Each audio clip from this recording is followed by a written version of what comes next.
sosoknya tuh luar biasa sabar lah ya. Orang kalau nggak sabar dapat vonis sekian lama, mungkin juga sudah melakukan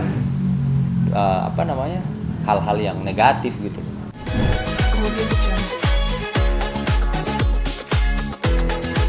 Kalau saya dengan kebebasan Mbak Eni sendiri maksudnya mungkin sedikit seperti apa sih?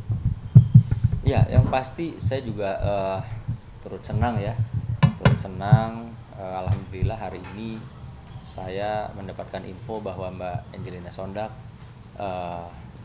bisa keluar dari lapas Pondok Bambu, karena memang beberapa saat lalu saya sempat ketemu dengan Mbak Enji ya diskusi tidak spesifik bicara hukum tapi lebih kepada kurun waktu yang sekian lama ya, 10 tahunan itu kan bukan waktu yang singkat ya, kalau apalagi orang menjalani kesehariannya di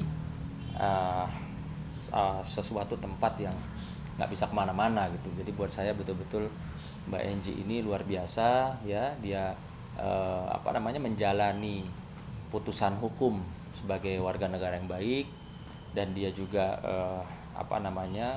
tadi saya melihat sudah juga begitu keluar menyampaikan permohonan maaf kepada masyarakat Indonesia atas apa yang diperbuat kemarin, dan kita patut mengapresiasi karena dia salah satu bisa dianggap wanita yang tangguh ya. Dia menjalani ini semua sekian masa yang lama, sangat lama kalau saya bilang. Dan juga waktu kemarin saya pernah ketemu beliau tuh di dalam lapas, saya ceritalah maksudnya kesehariannya, kegiatannya apa gitu. Saya sampai nanya, Mbak udah lama gini nggak bosan apa gimana, kan saya tanya. Ya Mas, mau gimana lagi, harus dijalani. Lagi pula kan di dalam juga ada kegiatan-kegiatan yang positif yang diberikan oleh lembaga pemasyarakatan. Itu berapa hari yang lalu sebelum bebas? Oh enggak, udah ada berapa lama lah, sudah ada berapa lama. Memang ya tadi saya katakan, saya tidak mau bicara masalah kenapa sih Mbak bisa kena putusan lama apa ini itu, enggak. Saya cuma melihat ya, ini sih sosok yang betul-betul luar biasa ya. Artinya seorang wanita memiliki karir politik dan menjalani masa hukuman yang cukup lama gitu. Mengenal Mbak Eni berapa lama sih? Sudah berapa lama mengenal sosok Mbak Eni? Ya dulu kan saya sama Mas Aji kenal ya, sama adiknya Mas Aji, Mas Aji juga kenal. Ya sempat berapa kali ketemu. Tapi waktu pas kebetulan saya ada kunjungan di lapas itu ya sempat ngobrol sebentar sih.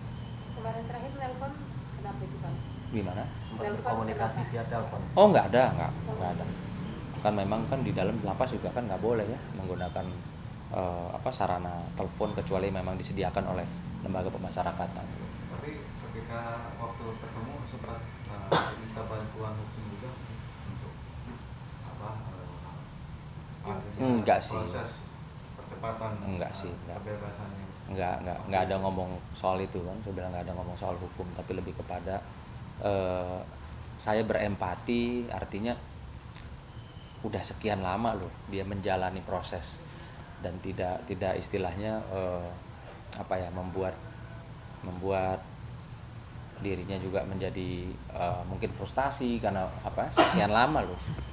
Coba bayangkan kalau hitungannya ya, kalau kata orang tuh 1 hari di dalam lembaga pemasyarakatan sama dengan sebulan atau setahun di luar gitu kan, keterbatasan segala-galanya gitu kan. Dan juga berpisah dengan anak itu kan luar biasa ya, rasanya luar biasa. Jadi memang cerita juga mungkin tentang anak, kerinduan dia terhadap anak. ya iyalah ya, seorang ibu bagaimana gitu.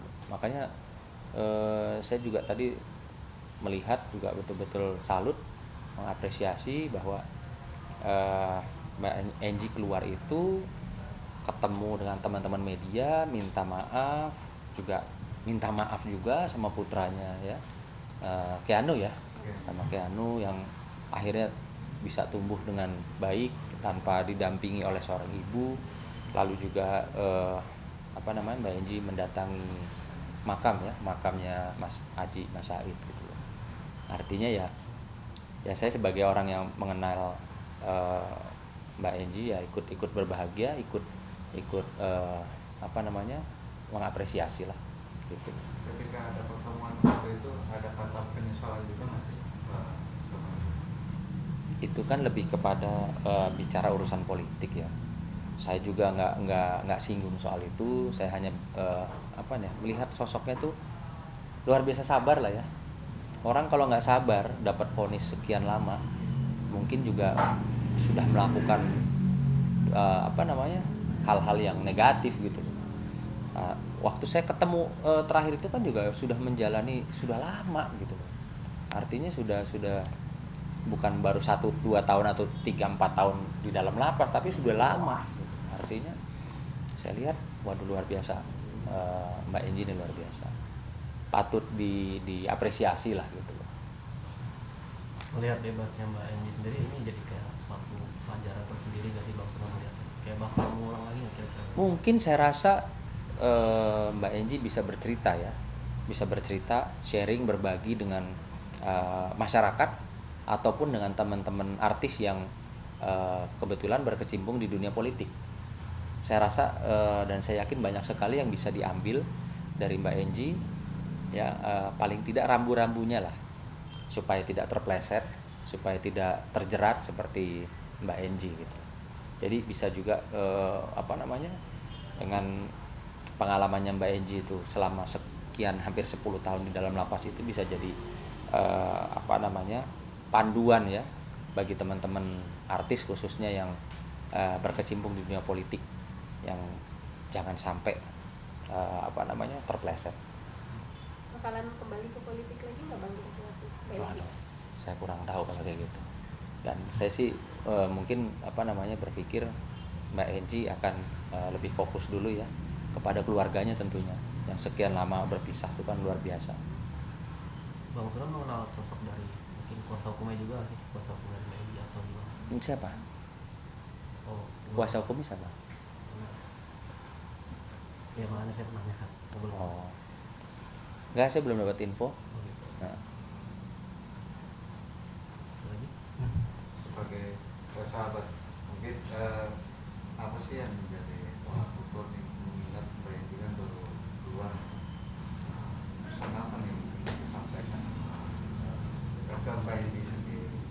iya mungkin Apalagi ini kan masih proses pembebasan bersyarat. ya Nah, mungkin untuk Mbak Enji ya apa namanya, dalam proses sekarang ada di luar daripada lembaga pemasyarakatan,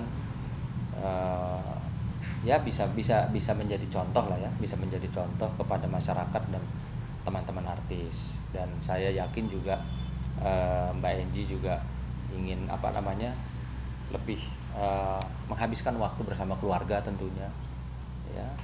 Dan artinya saya melihat ini sesuatu yang baik lah, sesuatu yang positif, yang ya patut diapresiasi gitu. Dan untuk apa namanya, Kementerian Hukum dan HAM sendiri khususnya juga ya bisa berkolaborasi juga dengan Mbak Enji sebagai apa namanya, narasumber ya, untuk apa namanya, menjadi percontohan di mana ya inilah akibatnya yang harus dialami ketika seseorang itu melakukan misalnya dugaan A, B, C, D ya, seperti itu. ini kan bebas bersyarat itu belum murni bebas, artinya ada rambu-rambu sih sebagai orang hukum sendiri. Iya, sepengetahuan saya memang bebas bersyarat itu memang masih dalam pengawasan, ada tim dari lembaga pemasyarakatan juga yang mengawasi kesehariannya. Makanya saya apa namanya, berpikir alangkah lebih baiknya kalau ini bisa menjadikan sesuatu hal yang positif ya, terutama untuk edukasi masyarakat gitu. Apa aja mungkin yang nggak boleh dilakuin Mbak Enji selama waktu 3 bulan ini? Yang pasti melakukan dugaan pelanggaran pidana lainnya ya, atau ya sudah pasti kan, tapi saya rasa juga kan tidak mungkin melakukan satu perbuatan pelanggaran yang sama ya, itu sudah tidak mungkin lah, saya yakin tidak mungkin. Dan ya itu dengan dugaan-dugaan pelanggaran pidana-pidana yang lain gitu. Kenapa saya punya keyakinan bahwa itu tadi Mbak Enji akan lebih fokus kepada keluarga ya, dan mungkin juga sama teman-temannya gitu. Artinya Bang Sunan sendiri memantau melihat proses bersyarat ini lebih ke apanya sih? Karena kan pantauan masih ada nih di lingkungan lain ini, dari mulai lapas atau Kemenkumham sendiri gitu.